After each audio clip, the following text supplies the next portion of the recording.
பேரறிவு.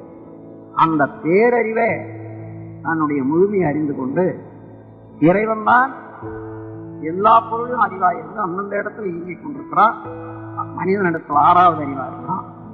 எந்த அளவில் அவன் முயற்சித்து உயர்கின்றானோ அந்த அளவு உயர்ந்து அவனேதான் பிரம்மம் என்பதை தெரிந்து கொள்றான் என்ற போது அதுதான் மெய் விளக்கம், தன்னிலை விளக்கம்.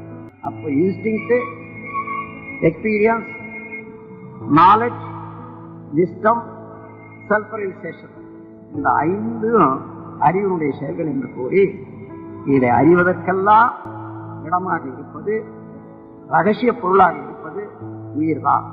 அந்த உயிரை அறியவில்லையானால், ஆத்ம தரிசனம் இல்லையானால், தரிசனம்னா கண்ணால பார்க்கறது அல்ல, உணர்வுக்கு எட்டுகிறது, உணர்கிறோம், அதான் தரிசனம். அதே போல அந்த நிலையை தாண்டி அதற்கு பின்னால் என்னதான் இருக்க முடியும் என்று இழுக்கும் போதே தானாகவே அந்த நிலையில நாம் நிற்கிறோம். அதே நிலையில அறிவு இருக்கிறது, விழிப்பு இருக்கிறது. இதுதான் முழுமுதற் பொருள் நிலை என்று உணர்ந்து கொள்றோம். அவனே நானாக இருக்கிறேன், நானே அவனாக இருக்கிறான் என்ற தெளிவு உண்டாகிறது. அதுவேதான் மெய்ஞானம்.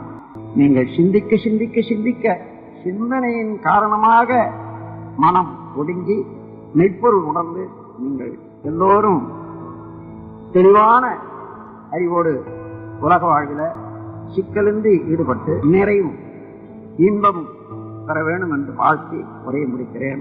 வாழ்க வளம்.